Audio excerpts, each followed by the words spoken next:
Greetings from the Long Island Sound podcast. Welcome to the show. Please rate, review, and comment on the show, and call our listener line and leave a message for our guest. Dial 631-800-3579.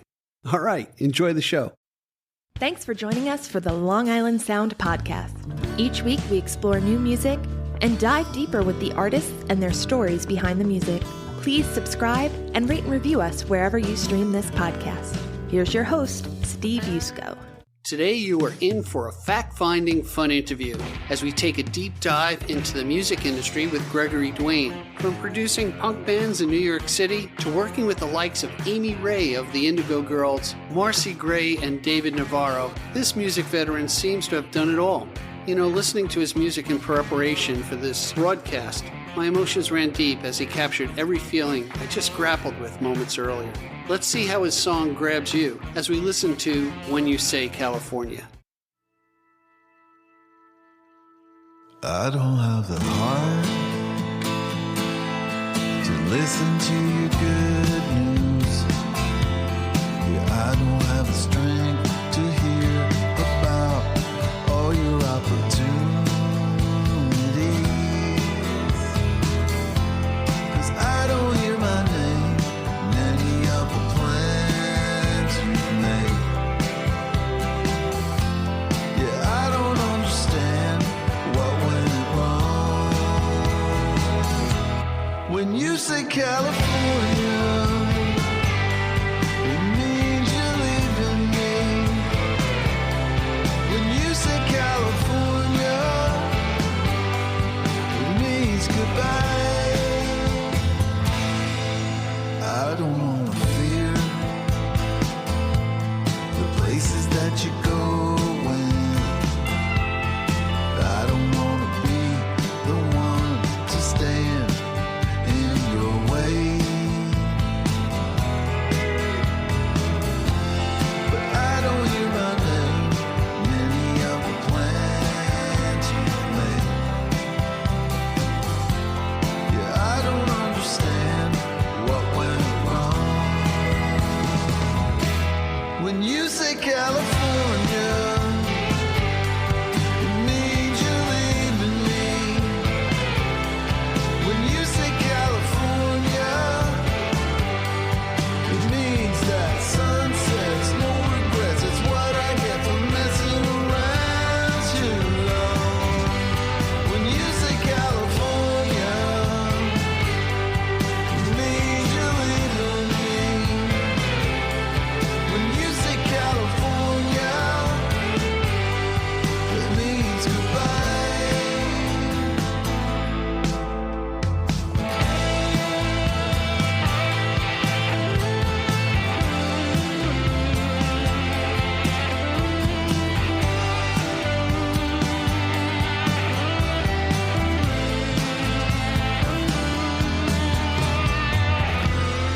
I don't hear my name in any of the plans you've made. I don't understand what I did wrong. When you say California, it means you're leaving me. When you say California,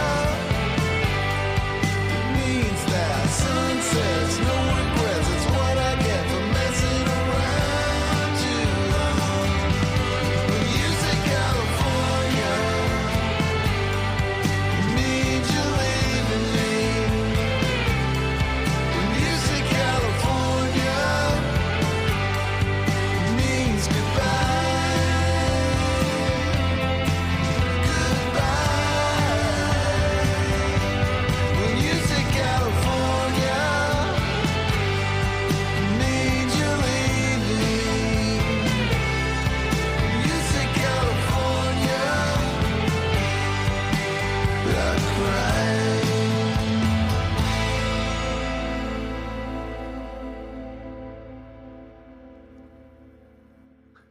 The deep grace of an honest songwriter is built on the hills and valleys of life's experiences, wounds and traumas, lifelines and redemption. Today's guest must have 1,000 stories to tell. as all of us search for balance. Gregory Dwane's self-titled debut sets him firmly as an alt-country songwriter. I can't wait to feature more of his songs as we learn about the artist behind the music. Hey, welcome to the Long Island Sound Podcast, Gregory. Hey, buddy. Thanks so much for having me. So do I call you Gregory? Do I call you Greg? What do you prefer? Greg. Greg is what I'm used to. Greg, then Greg it is. Yep. So Thank you. we got connected actually several months ago and just working out schedules. We're both patient, and I'm really happy to have you on the program. It's really great. And what I find, thanks for persevering. You're like the fifth person from Brooklyn, because you're in Brooklyn, right? I am actually in Soho. Okay. Okay. Yeah, So you're in Soho now, but you were in Brooklyn. I was in Brooklyn. Okay. So I said corrected. But I always find it interesting that I get all these transplants from around the country that come to the center, what I call the center of the world, which is New York and Brooklyn. Totally. And there's so much there. But just to give a little taste of who you are, and as I dug into your background in EPK, I mean, you've had some life. You just have. I wasn't kidding. You have 1,000 stories, and we're gonna get into just a little bit of them. I think we'd have to do like 5 podcasts with you to really. There's a lot to talk about. Really, but I think that's as we get older, we just have a lot of stories. But I tried to tie that into the introduction. So anyway, let's start early on. What brought you to music? Were you from a musical family, or like where'd you pick up the instrument, and where did the music find you? I guess is my question.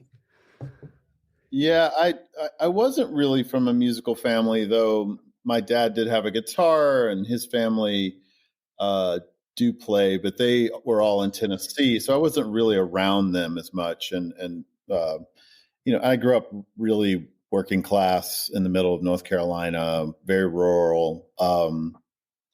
But I did grow up on, MTV was new when I was a kid, so that was pretty life-changing. And I first got into, the first music I was really, I can say when I was really young, I was really into, my friend and I, we had a band, like as you do in whatever, 4th grade. And basically every song we wrote sounded like Rhinestone Cowboy. So that was the beginning. Every song had a boom, boom in it.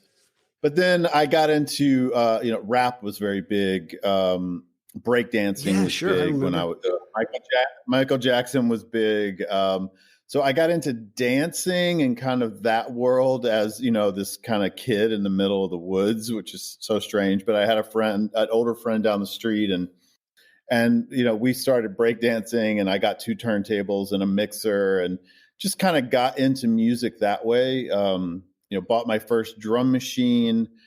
But it was pretty quick that shifted to skateboarding. Sure. It's like whatever. It's almost like, that you have this input and you see these cool kids and you're like, I want to do what those cool kids are doing. And, and at that time, things were very separated, and, it wasn't cool to like rap and punk music, right. Or there was no whatever. crossover. Like there was no crossover. You were one or the other. So you had to just shed this, whatever you were, and become the new thing, right. Which is fine. Like, that's how it works in some ways.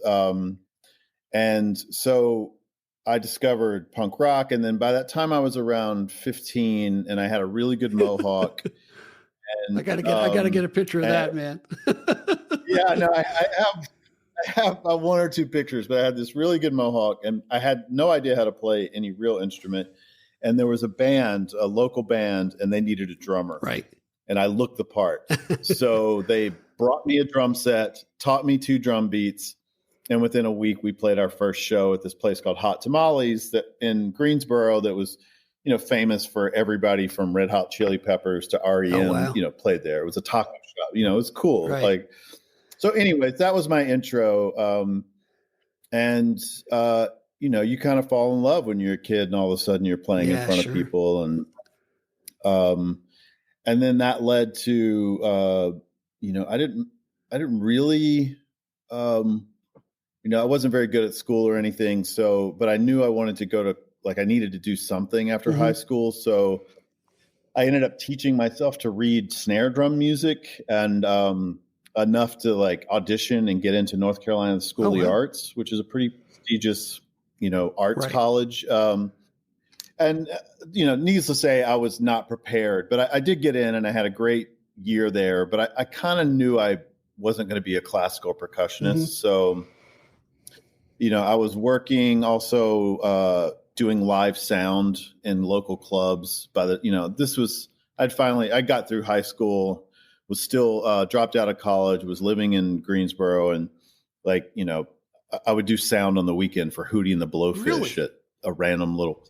Yeah, it was just that kind of thing. And that's kind of cool. I just want to go back to something and maybe it's my own prejudice or stereotypes. I remember break dancing, and I remember seeing people on MTV, grabbing a piece of cardboard and spinning their heads so that it wouldn't be on the cement, and that was a whole thing. And in my mind, it's like, that was an urban thing.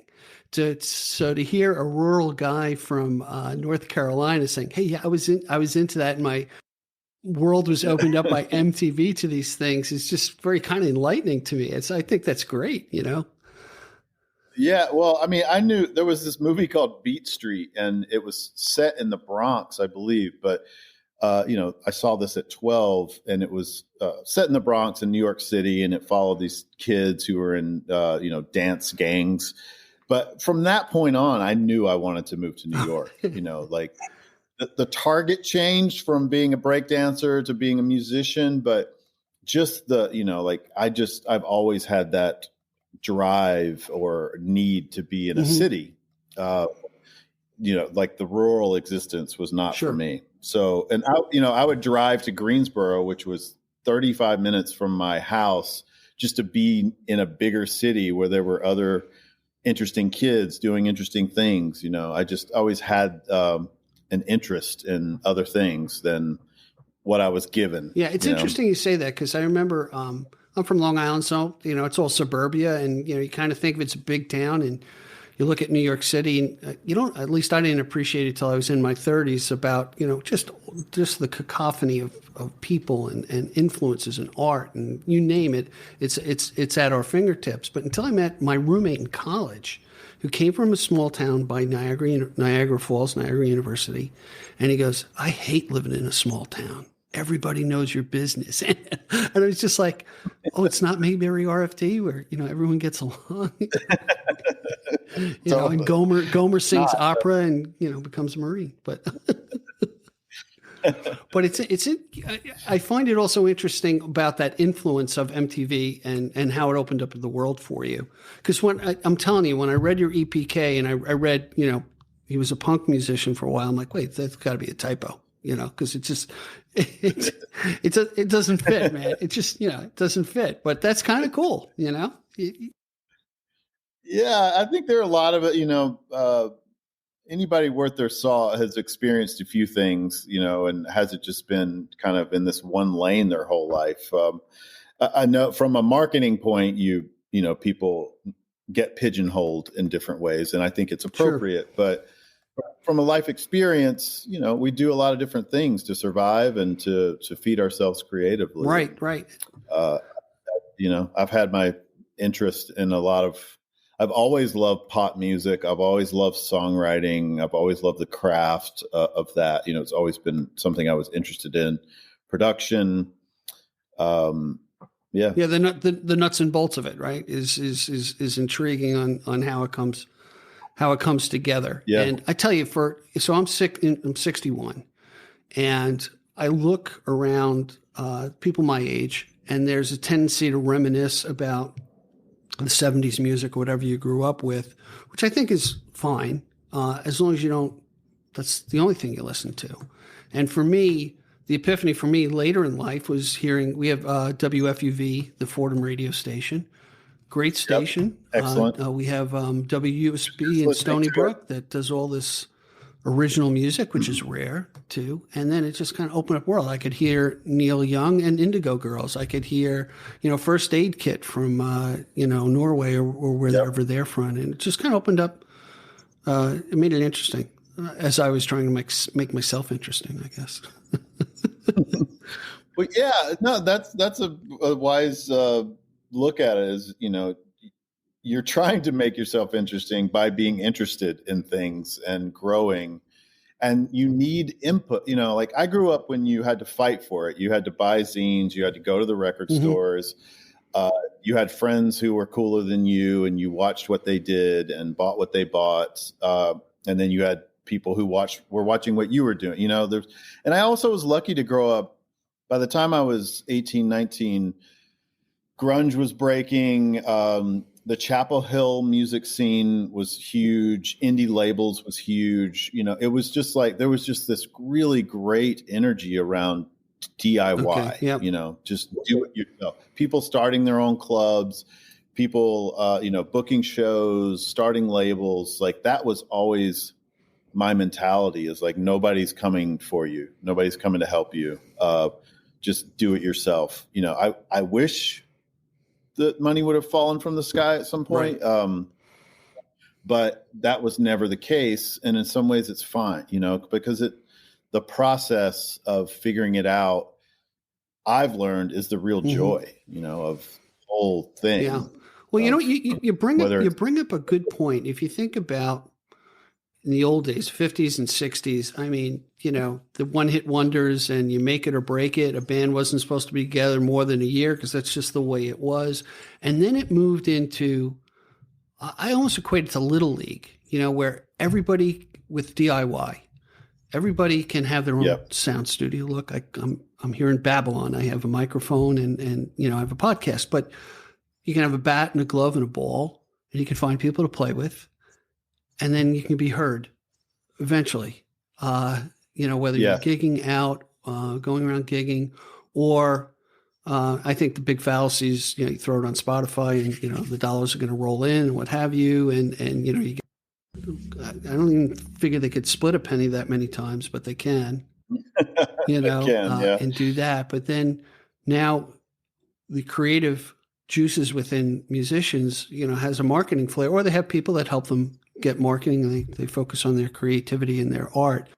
But you do need somebody to get out there and help spread the gospel of what you're doing, So that's the incredibly difficult part for all indie artists at this point, is the marketplace is saturated because more people than ever are doing it.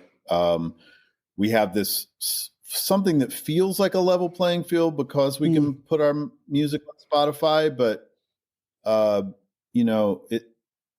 it's a little bit of a placebo. There's like a few people that break through, and that's the carrot that keeps you involved. But a lot of us, we really have no equity or no real kind of leverage or value in the marketplace to demand more money, better. And it's like if you were getting played on the radio, you would have leverage because, they've tested you and they can sell advertising and people stay listening to your song. Right. That's how it works.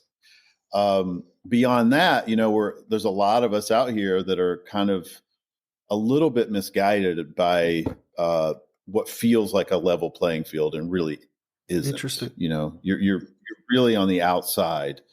And I say it's like there are a lot of people who talk about being in the music business, and I'm like, I don't think you realize you're not even on the same block as the music business. Right. Like just because you have a kitchen and bake cookies doesn't mean you're a chef, right? And that doesn't mean that you shouldn't do it or you shouldn't work towards it or any of those things. But it's really important to understand the ground you stand on. And have goals that relate to that. Well, you bring, I want to take a quick break, but you bring a unique perspective as we go through, you're in the music industry, and you've worked with people in the music industry. So I'd really like to get that perspective from you on how that's defined today. and what you've gone through in the past couple of decades with it, and how you moved from, being a guy with a couple of turntables and a microphone to mixing sound for Hootie and the Blowfish. Where did it spring off from there? So look, hey, everybody. Yeah. We've got a lot to learn here. So we're just going to take a quick break. Yeah, I'm putting pressure on you. Okay, Greg? No, I mean, you better. Is someone else? Yeah, you better produce. That's all I got to say. It's going to be a short podcast. All right, everybody, hang in there. We'll be right back after this break. At the Long Island Sound, we're much more than a podcast. We're building a community. Please go to gigdestiny.com. Check out all our social media links. Subscribe wherever you listen to the podcast. Please comment. Call the listener line. Tell us what you think, what questions we should ask, who we should have on the show. And most of all, we thank you for your generous support. And remember, support the artists who are guests on the show. Now back to the podcast. Hey, everybody. Yep. We're back with Gregory Dwane, and he's allowed me to call him Greg because, we met 15 minutes ago. Friends. We're friends now. Friends. Yeah. That means we can borrow money from each other. Luck. Yeah, good luck with that, buddy. Right. Hey, so I really, by the way, for everyone who's listening, I have chapter marks on everybody and anybody we're going to be talking about. So if you wanted more information of who we're talking about Gregory Dwane website, that sort of thing, is gregorydwanemusic.com. Please look him up. Read his bio and background. It's just it's just interesting. So tell me, how did you go from that kid with the two turntables, and most people know what turntables are now if they look up in the history books, okay, to mixing sound for Hootie and the Blowfish, to going around the world? How did that happen? So mixing sound for Hootie and the Blowfish is a bit like I worked at a club and they happened to play there. It wasn't like I was there. You weren't besties. Okay. This is before anybody even knew who Hootie and the Blowfish was. Like, this is early on. But they were great, and you knew they were going somewhere. It's fun. Like in hindsight, you can see I can see the building blocks, but I wanted to do music. I wanted to learn. It wasn't as easy. There were no YouTube channels, right. So you're kind of learning in the dark. You watch someone else. I'm autodidactic kind of learner, so I watch and I mimic, and I get better from that. So I was doing sound. I had opened kind of an illegal club, and we were having all kinds of bands and raves and stuff, and made a bunch of money doing that, and basically woke up one morning and was like, I'm moving to New York. I got to go. Right. I had maxed out my life in Greensboro, North Carolina. Mm-hmm. And so I basically moved back to my parents' house, started waiting tables, and moved to New York. I knew one person, and I moved into an empty room that she had, and in the middle of winter. Wow. And I called, back in the day, you could see, like, all the records I was listening to, there was like three of them that all had the same recording studio on the back of the record. And so I opened the phone book and called the studio and talked to the owner and just say, I'm willing to work for free. I want to learn how to do it. Can I come work for you? And he was like, sure, come on over. Really? So, wow. Within a few weeks of moving here, I was working at a really cool studio with like John Spencer Blues Explosion, Pavement recording there. I mean, just like this whole scene of cool people on 14th Street in Manhattan. When the meat packing, there were still carcasses on the ground when you left in the morning. Sure. Like it was actively meat packing. But that opened the door to learning, how to record people. A few weeks after that, I ended up in a band. I answered a flyer and ended up in a cool band. And we recorded my first real recording was a single that we put out on a label from Chicago called Thrill Jockey. That's a pretty big label. So things. There was just an energy at that time. You met people, you did things, you didn't let not knowing how to do it stop you. Right. You did it and you learned as you went. So this is when, give me a time frame. Is this like early 90s, 80s? 93. Okay. Gotcha. Yeah. 92, 93. And then, randomly I met a girl at a record store, and she introduced me to this engineer producer, because people just did that. People were cool, and so I ended up with a real job at a real recording studio called Shelter Island Sound. And, all of a sudden I was like surrounded by like next level gear. The owner had produced Suzanne Vega's first couple of records. Sure. And so he had this kind of singer-songwriter scene where it would be like Sean Colvin or Suzanne Vega or Kim Ritchie, or, John Leventhal would be working there. All these amazing, kind of Americana singer-songwriter. So I was getting that energy. I was assisting with Kevin Killen and all these amazing engineers that had worked on U2. Wow. It was just like I was in the middle of, What a great apprenticeship, really, when you think about it. It's fun because you're a kid, so it doesn't really mean you're like, yeah, I'm doing this. In hindsight, it's like, wow, that was cool. Right. Like that was a pretty bad thing. But so you soak all that up, that experience, you're watching, you're learning. And then I spent, I produced a bunch of records for people, and then I was in a band, and so we toured a bit. And then I realized I just didn't want to be. The studio life was pretty hard, like all-nighters, never seeing the sun. Oh, really? And I wanted to play more. I wanted to write more. And I had gotten, like, I left some of those jobs and I started engineering at a jingle company, and I was freelance engineering, and, you do what, it's a hustle. You're doing what, you're working by the hour. Right. Sometimes you get a break, you have a record, and then you have 3 months that the phone doesn't ring. And so it's just this ebb and flow. Or you go on tour for a month and you come back and you have no apartment, but you're young. So it's like, yeah, but you're still in that survival mode of, what's coming next. When you're young, you don't worry as much, because you totally, I'll bounce back. I can work. Yeah, it's fine. I always knew I had a couch in North Carolina if it all went to hell. So yeah, I hustled that for many years. And then,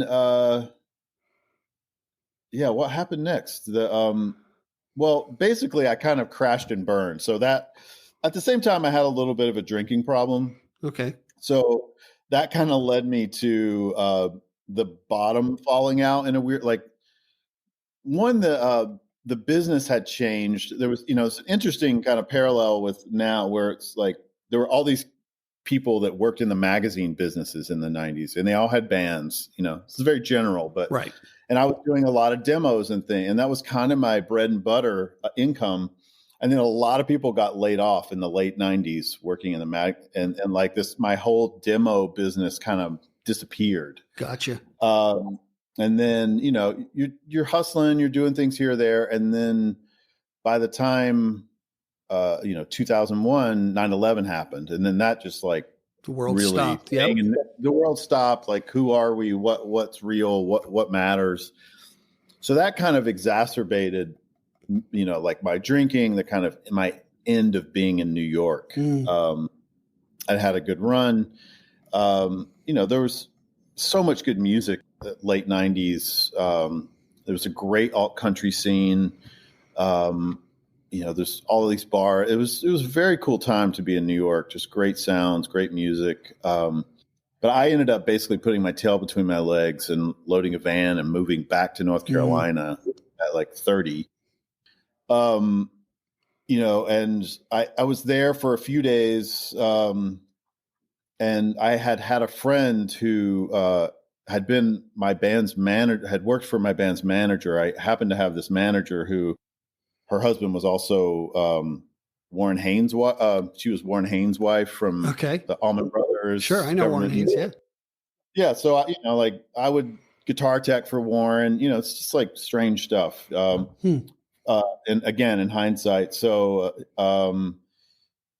But my friend had somehow gone from working in that management company to being a kind of a personal assistant for Alanis Morrisette. Sure. Let me back it. Like, I'll just talk about the touring thing. Yeah. So I right before I left, I had I started working at a rehearsal studio in New York, like SIR, just like trying to make $10 an hour, survive. And it was super cool because I met like really cool people, would rehearse there, and everybody from Foghat to Michelle Indignacello, like all these cool artists. And then I ended up at this one place, and Joan Osborne was rehearsing. Okay. So I was like running the session for her rehearsal, and the keyboard player like looked back at me in the middle of rehearsal and was like, "Do you want to go to Japan next week? We're going to be there for 2 weeks." And I'm like, "Yeah." And this was just prior to 9/11. And wow.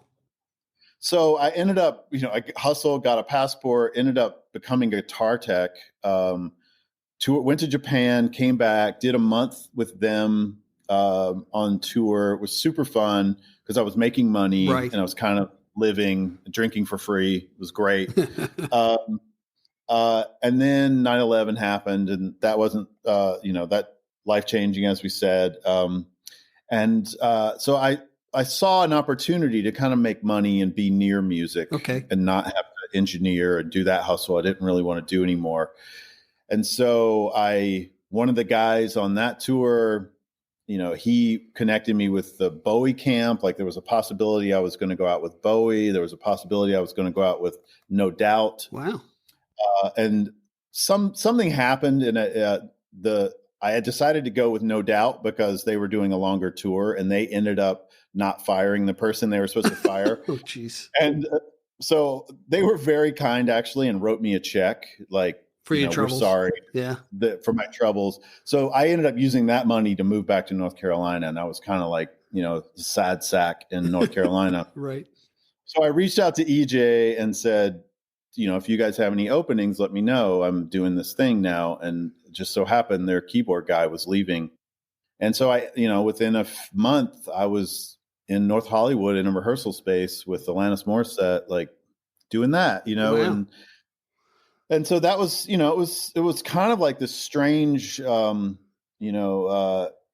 rock bottom, if you will, but also kind of bouncing high at the same, like things were going bad. I wasn't a musician anymore, but I was also making a living, and, it was kind of a messy time, but I was happy about it. So I ended up living in LA, and one of the girls who worked for Alanis worked for Jane's Addiction. So then I ended up being Dave Navarro's guitar tech, and working with Macy Gray, and, and then around that same time, I ended up getting in a band that was pretty LA famous. I was playing bass in a band that was, big on KCRW, and so, and signed to Sony. And so I started playing with them, and was going in between, playing music and hustling, being a guitar tech for money. And, it was kind of a great time. I had no responsibilities other than myself. Right. And I was playing music and kind of starting over. I had gotten sober in that time. So, everything felt very fresh and different. And that, I got to ask you something about, well, one thing that's apparent to me is how to network, whether you take credit for it or not, or just being at the right, it's never just being in the right place at the right time, but it sounds like these different lifelines and things popped up that I just find, man, you can write a great book. I just find it very intriguing. Yeah. I mean, it's hard, it's hard to have perspective on your own life, but I don't feel like a good networker, but if you laid it out, it was like, well, I did know. I just feel like that was part of how it was then, right. And just doesn't feel the same now. Is that you just knew people, and if you were cool and like generally a nice person, people would open doors for you because you had something to offer them as well. Sure. So let me ask you this, if you don't mind talking about. So I would think getting sober in the music business and being on the road or being a musician has its challenges. And, you had a new lease on life, I would assume, Yeah. Well, strangely, how I got sober was working for Jane's Addiction, because one of the person in that band is sober and had part of his crew were all sober. Oh, so I went from not really knowing what, like I knew what AA was, not this is going to be turned into a thing, but like I knew it, but I had never really even when I thought I had a problem, I never thought about AA as a possibility. So, but then, these people kind of, they can, you can see an alcoholic from a mile away, not that you're judging people, but, they were like, hey, why don't you come with us one night? And they took me to a meeting, and it was kind of like, it was up. Like I saw everything I needed to see. I heard everything I'd been waiting to hear. I saw really cool people there, like bona fide rock stars. Wow. Like I needed to see that. I needed to feel that and feel that you could still be an artist, a musician, interesting, all these things, successful, and not need, anything from the neck up to make you different, Correct. And that opened the door for me to get sober. And like I said, it was just a whole new lease on life. I met amazing people through that, people that changed my life in other ways later on. It was, so that moved pretty quick. And then within about a year and a half, 2 years, I had met this person, and she got pregnant pretty quick, I'll say. Okay. So I went from, kind of being the guy in a band doing things to having a newborn, wow. at 33 years old. And that was pretty life-changing, because I'd made a decision I was going to, be a father and like show up and not tour and change my life. So I had to figure out what my new what am I doing now, Right. And again, luckily one of my friends was pretty successful at writing music for TV commercials, and he was very kind and like introed me to that world. The jingle world, basically. The jingle world. Yeah. Jingles, and he went on to become Mikey Fitz of the Fitz and the Tantrums. Do you know that band? They're a top 40 band. Okay. Like, they're a huge band. But he was very successful writing jingles, and I had to figure it out. I had to buy gear. I had to like put together a home studio, kind of learn how to do it, right? Because it's a different brain than writing songs. But pretty quickly, I got offered a job as a staff engineer at a company. So I had found a new place where I could still make a living with a guitar, right? But be home. Wow. Raise my kid. That's a real blessing, really, when you think about it. I mean, it was huge. So I did that for almost 15 years, kind of writing a song a day, if you will, like popping out ice cream cones, really. Yeah. Just churning out music. I learned so much from, I just became a better writer. I learned how to write without waiting for the muse, interesting, that, there are lots of tricks you can do to get that thing going. Okay. I learned those tricks. I learned how to be a better engineer, how to mix, it's like the 10,000 hours thing. You do it right every day, and you accumulate some knowledge, you get those muscles, the brain muscles going in those directions, and you turn it on, I guess, right? That's what it sounds like. Yeah. I mean, I don't know that I could, that's the thing about music and engineering and even painting or those things. Like you can take a class, you can watch a YouTube video, but the thing that makes them so equitable is that you have to just sit down and do it. And the only way you get better is to sit down and do it, whether it's painting, writing songs. And if you're willing to do that, you can excel. Beyond that, distributing that is another thing. Another Megillah. Yeah. Yeah. But you can't help but get better if you do it. So I learned a lot, but it also burnt me out. Sure. So that led me to doing it for a long time, being fairly successful at it. And then, waking up one day and being like, I don't even, like music. I don't even know. I haven't listened to a record in years. You know, I listened to talk radio. Like, Right. it's funny when you make a thing your job, it becomes your job, you know, and sometimes the last thing you want to do is turn on the radio, you know, Yeah, or yeah, like, I know. I used to travel a lot for business, and the last thing you wanted to do when you came home was go somewhere on the weekend because right. because it's just like I'm so disconnected from community. I just want to sit my ass down and kind of veg out for a while. Yeah. Hey, let's do this. Let's switch gears a little bit. Tell me about Yep. the song that our audience got to hear when you say California. Just as an aside, I won't get into details. I listened to this song today, and it was just very timely with what happened in my life today.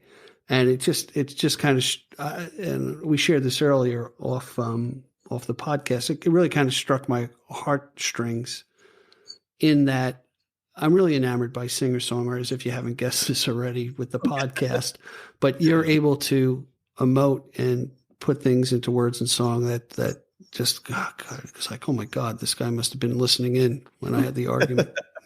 Anyway, tell me when you say California, tell me a little bit about that. Thank you for the kind words. Sure. I mean, they're true. So it's easy. at the end of the day, that's the reward, right? Is that you've expressed something that someone else can identify with. And it's not easy. You don't always land, or you never know what lands. Right. You don't know where the seeds are falling. Right. Yeah. You don't know where the seeds are falling, and you just have to be honest and hope that your view of the world connects. And I've had enough feedback that I do hear that from different songs from different people at different times, and it's super rewarding. That song, I've always wanted to be a songwriter since I was a kid. I used to collect what's his name, Peter Zollo book, like songwriters on songwriter. There was always this kind of wall that I couldn't break through. Like, I could write an instrumental, but just like writing a real song felt like it was on the other side of the wall. Right. I just couldn't finish it. Whatever it was always a thing. Some of it's my own self-esteem, or maybe just not believing in what I had to offer. But after, I know you want to talk about that song. No. This is all good. It does tie in because it, like I was getting to earlier, I had hit a point where I quit music altogether. I quit my job. I got burnt out. I stopped. This is the burnout, right? Yeah. I stopped for almost 5 years, became a painter. I still needed something creative, so I started painting. I always had a guitar. I always had a setup because I could still sell music, but I wasn't doing it every day. And I'm a creative, so I collect ideas, and so I'm always playing with ideas. And even though it wasn't my thing, and months could go by and I wouldn't touch guitar. But around 2019, 18, 19, I started toying with it again. Like playing more, thinking I wanted to do a record. I kind of started 2 records with 2 different producers that didn't go anywhere. But part of that process was dredging up some old ideas. And one of the ideas was that phrase, when you say California, which someone had said to me at an audition I was at in like 1996. And I had written it in a book.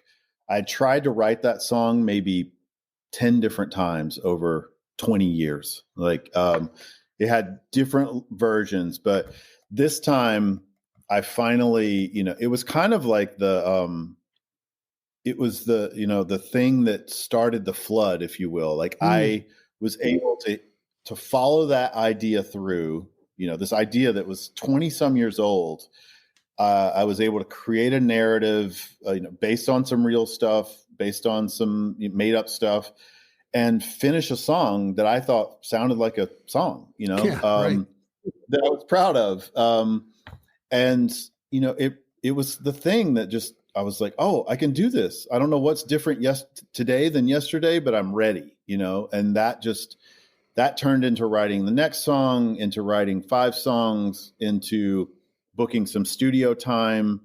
Like, I didn't really know what was happening, but I knew it felt good to be back in this familiar,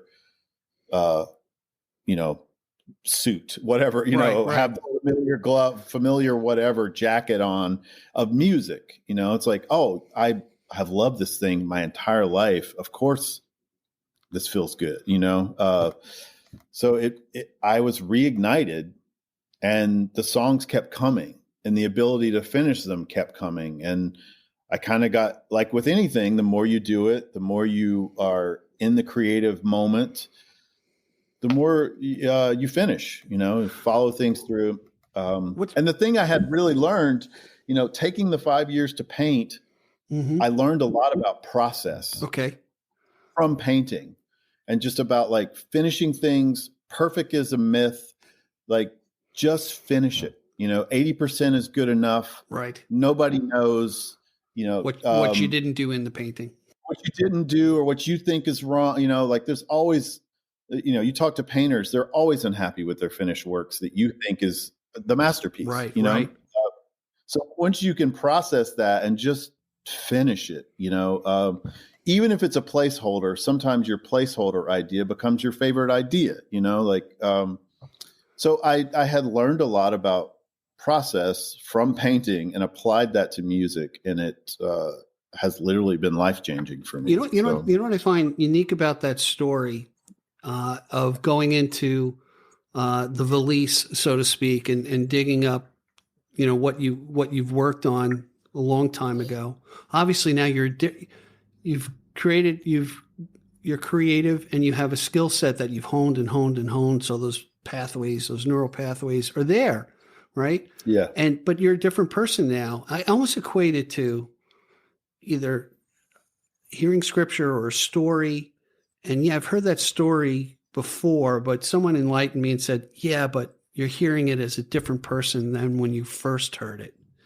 And totally. And it's going to play a different role in your life. And what's good about creatives like yourself and singer-songwriters, when you have that opportunity to act on it, you do, which enriches the world and really kind of heals the world, which is really just a great thing, in my opinion. So it's really, it's like we're going, I agree. It's like we're going through therapy. This is great. I should charge for this. It is. I should charge you. Yeah. You're right. You should charge me. No, it's totally true. It's, for me, being a songwriter, you have to have something to say. Right. It doesn't have to be much, but you have to have something to say. And I think for the longest time, I didn't really know who I was or what I wanted to say, or that I thought anything I was going to say was anybody would listen. Right. I think some kids are born with their finger, in the wind, and they can write, and they have these brilliant things. You take anybody who was amazing by the time they were 24. That was not my path. I'm right with you, brother. And I'm fine. I feel lucky that I'm 51 and love what I'm doing, and love, still love the thing, and love being creative, and love writing songs, and love looking for people to write with and work with. And I mean, it's so, like, how great, what's interesting too to me is in hearing your story and hearing about getting burnt out, making the ice cream cones of the jingles, and doing what the right thing to do when you became a father. It's very great. That could have been a dead end for anybody else's story. Hey, you know what? He got burned out and now he's gone because that was it. But for some reason, you had these different turns or different outlets. As a creative person, you have that drive to say something, paint something, create. That's that creation thing, in my opinion. The ability to create, that you found a left turn and you found a different outlet for it, to express yourself. And then you learned a new process, which I think is a great lesson for a lot of us, whether you're a poet or you've dabbled with sketching or stuff like that, and you take that turn and say, I still want to be creative, but let me try this now. Let me, the other thing that in what I'm hearing from you is, I'm an artist. It's never perfect, but it's worth putting out there. It's worth being heard. And that's what people, I'm preaching to myself right now. That's what you need to hear. you need to hear that's saying, yeah, you know what? It's going to mean something to somebody. I may never know, but in that 1 in 10,000 who comes back to me, like myself with you today, and said, you know what, that kind of struck me. And it's a sad song, but it was just like, man, that's the way I'm feeling right now. Hey, well, in many ways, what you're describing is the icing on top of the icing. For me, it's finishing, like, as an artist, you kind of like, things don't exist until they're finished. And in some ways they don't really exist until they're shared. Right. And you need to finish things to get to the next thing. Because if you just keep piling up these half-finished ideas, I mean, you can't let go. Right. Oh yeah. Like it becomes luggage on top of a yoke on your shoulders, right? Right. So for me, it's like finishing, it's not that being a good editor is also important. So it's not that I release everything I do, but the things that I think fit and make, a cohesive record or a cohesive EP, I put in the world, and that allows me to kind of open new space, cool.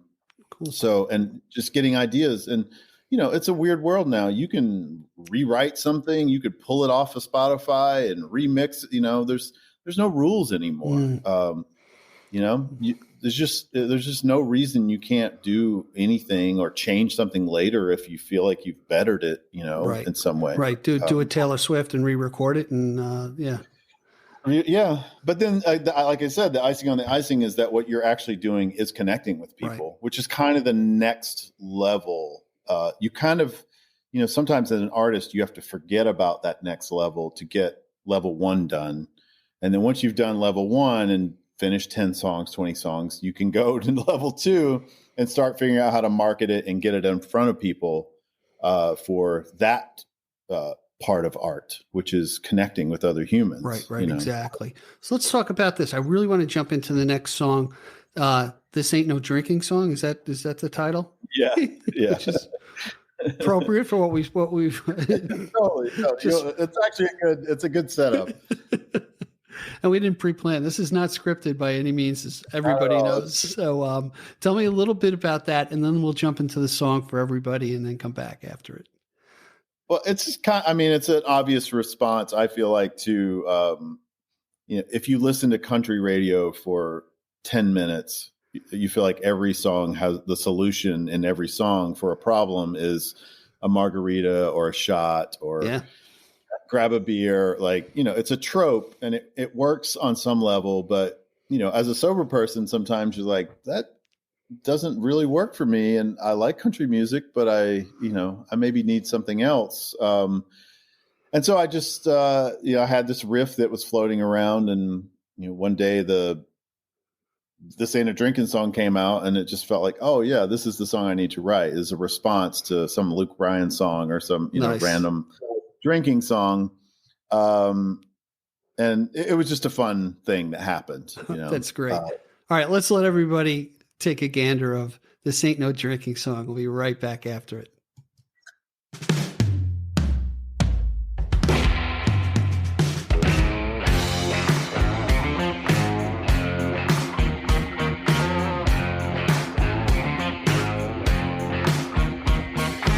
Last thing I need is another drink. A drink won't fix a thing. It won't change how I think. Hack-ass country songs, always trying to get me high. This ain't a drinking song, 'cause drinking was half of what was wrong. I lost car keys and girlfriend, I lost a real good apartment, I lost everything that mattered to me. I had to say goodbye. I lost gainful employment, I lost freedom and enjoyment, I lost everything I wanted to be just to get high. Don't need a tall boy, don't need a shot, don't need a margarita, lose what I got. The last thing I see when I have a drink is everybody looking at me saying, who does he think he is? I think I'm Superman, trying to learn how to fly.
And you know what? It's true. That song, This Ain't No Drinking Song. Ain't no drinking song. It's a great reply. I really enjoyed it. So just to tell our audience, by the way, we're going to give links to all of Greg's music, to his Spotify list, his playlist, his TikTok, all his social media. You'll see in the chapter marks in several places. So really, YouTube, don't forget. Yeah, YouTube as well. Yeah, I just started growing my YouTube channel. I got to get over the brink to eventually do some live streams, although I have a face for radio, so, you know. You'll be fine. A little makeup, a little dab here and there, and, you know. I'm going to keep the white hair, though. I think it's, you know, I look noble at first glance. Yeah. You look like you know what you're talking about. Pretty good, huh?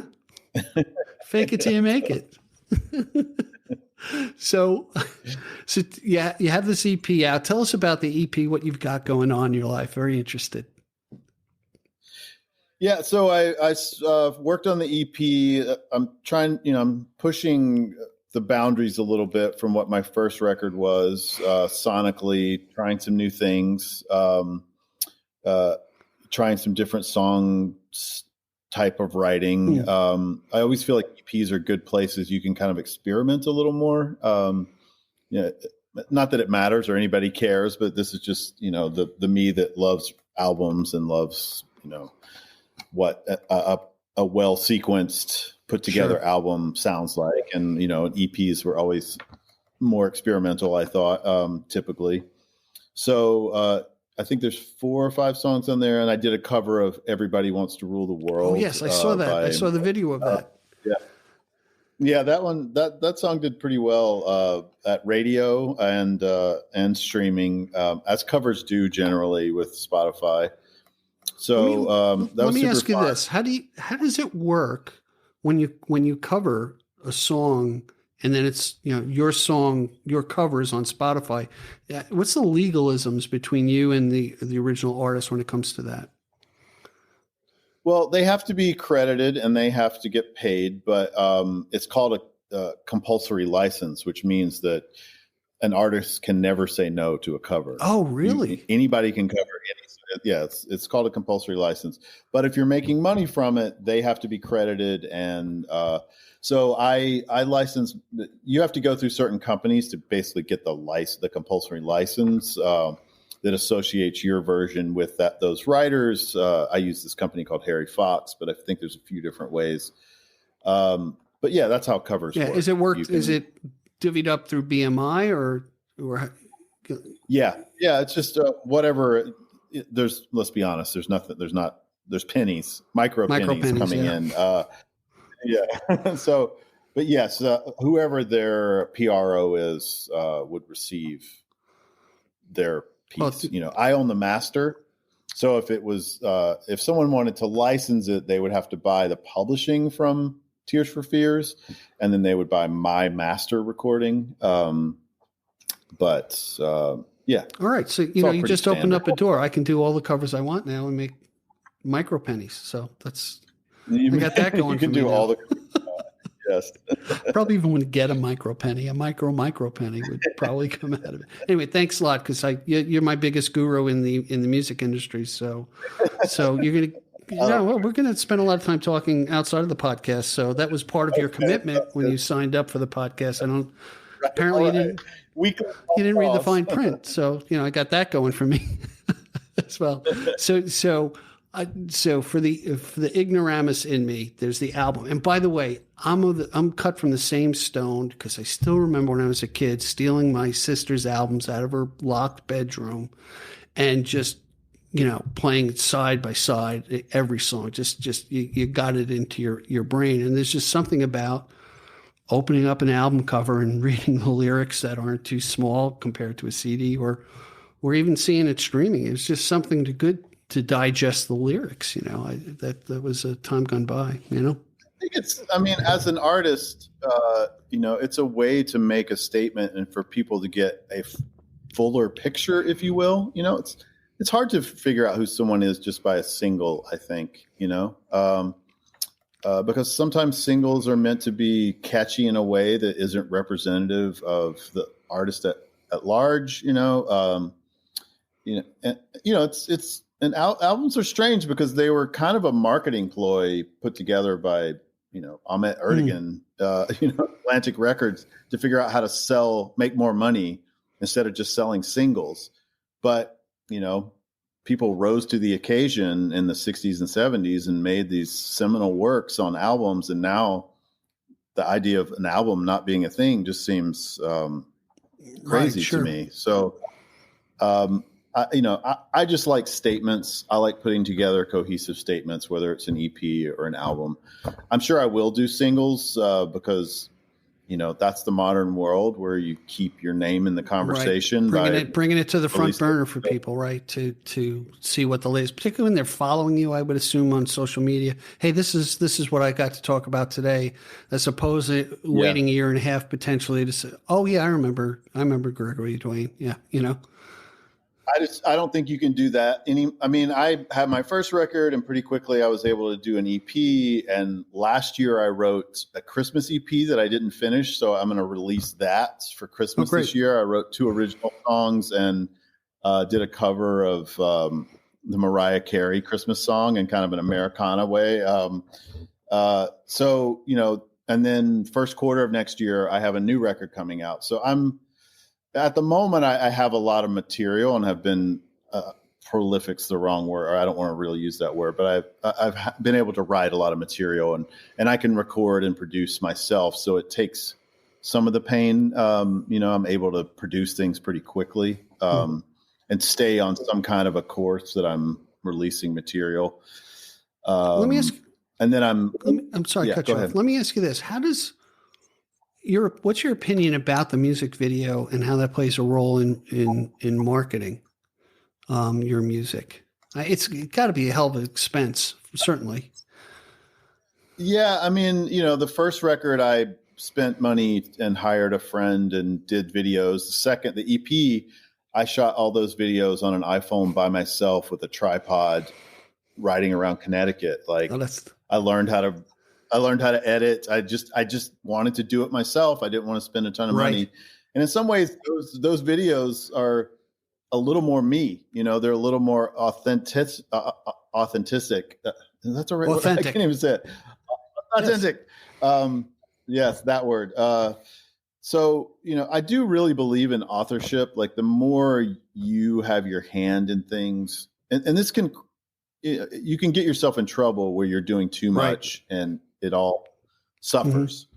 But I think if you have the energy and the more you can be part of, these creative ideas, whether it's producing your own music or making your own videos or creating, and to your question, I think the video is important in one way, but in some ways short form content is everything. Yeah. But the long form video is, you can chop it down, make things, TikTok is its own beast because it just functions so differently than YouTube or Instagram, or it's just a different beast and requires different content. It's almost you're producing a video for somebody who has ADD, seriously, because you have to grab them in 7 seconds is what I'm told. Well, you have to grab, but the more produced it is, the less it will do well. Oh, TikTok is about, again, authenticity.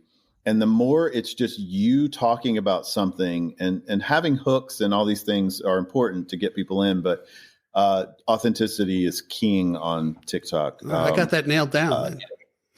Your format would actually work quite well. I do think. But anyways, I do believe in the video. I believe in, I believe in being creative. And if you have a creative idea, see it through. Question for you. I watched one of your videos and there are childhood movies that are played on the guitar and interest. Is that you? Yeah, that's all home video as a kid. Oh, that is cool. Talk about, and we did not script this, talk about authenticity. I'm wondering that as you're singing about, I forgot which song it was. It's a song called It's Fucked Up, which is about kind of coming to realization that it's no matter what your family or people may have done to you, it is your job to let it go. Yeah. and that, it's fucked up that it's, these things are done to you as a child, but you have to grow up and be the person who does most of the healing, and you let it go and move on and the best that you can. Sometimes you still talk to that person. Sometimes you don't. You have to make those choices as an adult, but it's a fucked up process. I'll give you some feedback, because as I was listening to the song and watching the video, like I'm imagining what happened to this kid.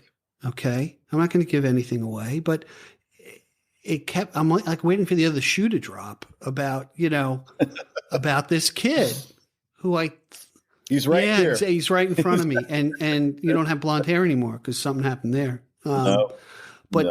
Anyway, just to give you feedback, that's the kernel of interest that drew me in to listen more intently, even though I'm watching a video. So for what that's worth. And you got to look at my TikTok videos. I want your professional opinion. We'll talk unless about it's really lousy and I can't take it because I'm thin skinned, then don't call me back. But same. Only say nice things or say nothing. I didn't say any of the crappy things about your songs, in the introduction, because there are no crappy things about Greg's music. It's very kind of you, my friend. Hey, let's talk about this. Let's go into the third song that you brought to the table for us, Kill the Pain. Tell me a little bit about that, and I want our audience to hear it. Yeah, that was a more what I felt a traditional country song. I definitely had this one particular songwriter in mind. His name's Jerry Foster, who 75 number one hits, 500 single. Wow. Just a legend, songwriter. And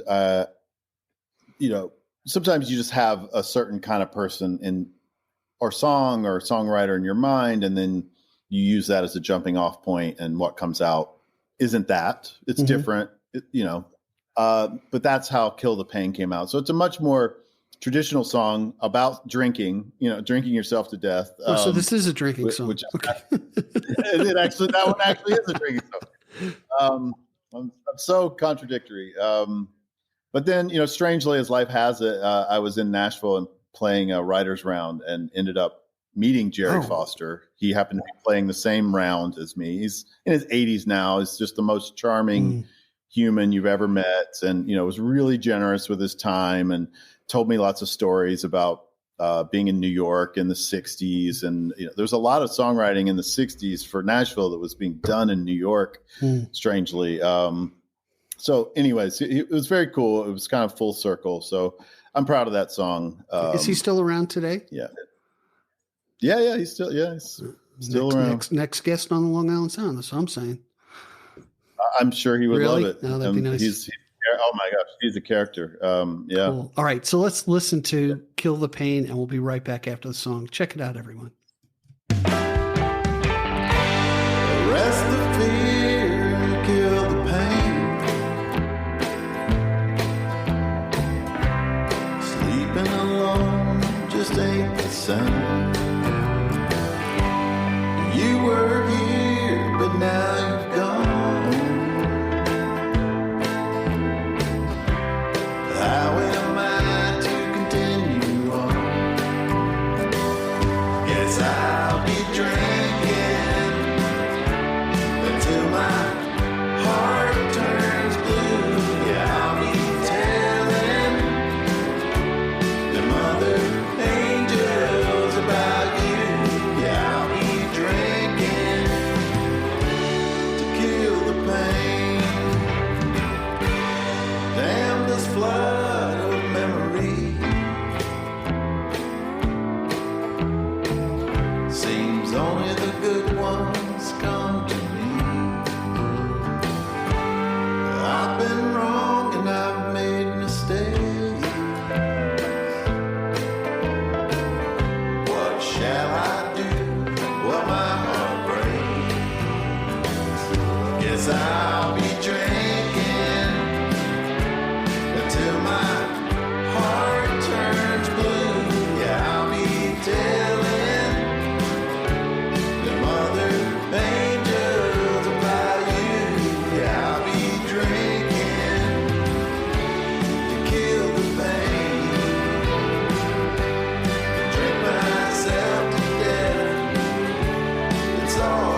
Death to his part didn't last.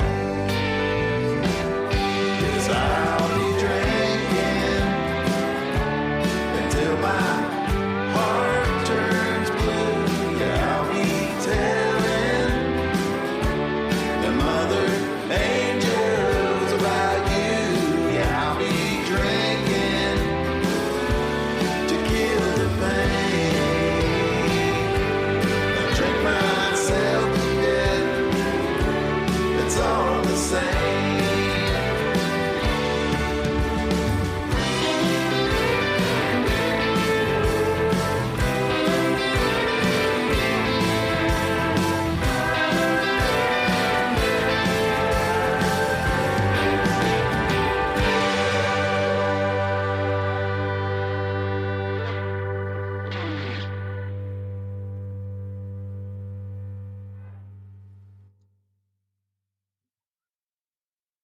Hey, everybody, we're back. And I got to tell you something, Greg. In looking at your background and the diversity of what you've done, and I equate, I do this all the time. I equate, oh, he's just like my friend Mike. And Mike is Mike Nugent, who I talk about a lot. He's the first guy I had on the podcast. He was in Cadillac Moon, just humble, phenomenal player, great guy. And so Mike plays all around. He's like gig crazy. Everybody likes Mike. He has spice to everything. But I found out that Mike is also a producer, that he works with a lot of the local artists here in the Long Island area. And I was like, wow, that's really cool how he does it. And he mixes everything together. So I understand you do producing. So how does that fit into everything that you're doing? Yeah, well, once I put the songwriter hat back on and started making music again, it's not long before you're like, oh, I would like to work with other artists again. And, I have a history, like I produced a couple records for Amy Ray of the Indigo Girls, and I produced some punk bands, indie punk bands back in the day. And so it's not foreign to me, but I just, I wasn't sure I wanted to go there, but I ended up building a studio at a house I have in Connecticut, in a garage, and I've been traveling to Nashville a lot, so I've made some friends down there, and made some friends in New York, and so I'm starting producing again. So I have a record I'm starting in February with this really great artist, Jake Newman from Nashville. It's just a great songwriter. He's coming up, and we're doing that with some great musicians from upstate New York that play with Steve Earle and Little Feat. Like, it's going to be a real, it's going to be a real barn burner all at my studio. So, I can keep costs low. I can just, they could stay at my house there. Like, it's just a vibe, nice. And then I'm working with another artist, and we're doing it from the ground up. So we're songwriting and then going to go into the studio and do an EP. I'm just looking for those kind of projects, just for the future. Sure. I feel super inspired and capable in a way that I haven't felt in quite a while. So it's I'm excited about it. There's that aspect of, and I've asked this question of artists before. Hey, are you a sole practitioner, or are you collaborative in mindset? Some are really, hey, no, it's me and it's everything me, and that's fine. But now you're kind of showing me a different aspect of yourself where, there's this different sense of collaboration and creativity in the production of what you're putting together. And I saw this with other people where, hey, I know a guy who's going to be a great percussionist on this, or we're going to pull this slide guitar player, so on and so forth. It's really interesting how people interconnect. And especially when you're in New York, it just still blows my mind. I know this guy, Brother Dave, great slide guitar player. He's from Bushwick, Brooklyn, and he's right. A child of Russian immigrants, and he's phenomenal. Stuff like that. It's just like it shouldn't amaze me anymore of all the great artists that we have. And when you're in a metropolitan area, and I could see why you were drawn to New York, is just the capacity of number of people. And and I'm going to say this too, and I hope you don't mind me saying this, is I found it interesting that you came from a very rural area where my assumption would be, a limited amount of people, and you're kind of confined by that. And then when you come to New York, and that's where I think your networking skills, because you're finding more, I always just like to meet people, and if you sow the seeds of goodwill and are transparent to people, and I'm learning this late in life, like we are today, you and I, being present to each other. There's so many, we could talk for 14 hours and still find things to talk about, I hope. Yes. But hey, look, Greg, I thank you so much for your time. I end a lot of my podcasts this way because I really feel this way. You never know how much time you have on this earth. You know what you have in the bank, what you own. We don't know the other part of it.